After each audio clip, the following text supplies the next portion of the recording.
Today I will show you the layout of our showroom. Our showroom is being renovated. This is our showroom floor plan. This is the entry of our showroom using our aluminum composite panel wall.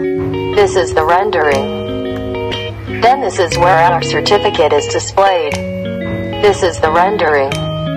Install honeycomb panel ceiling above. This is the rendering.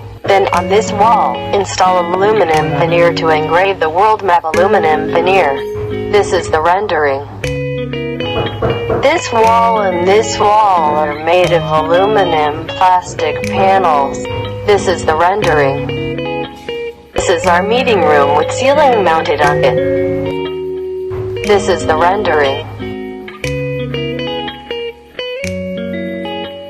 The next areas you see are our office and reception areas.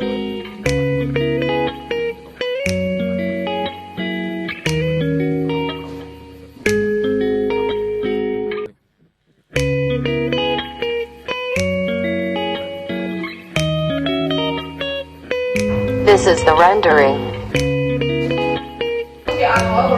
This is our display area, aluminum ceiling, aluminum profile wall, mosaic wall.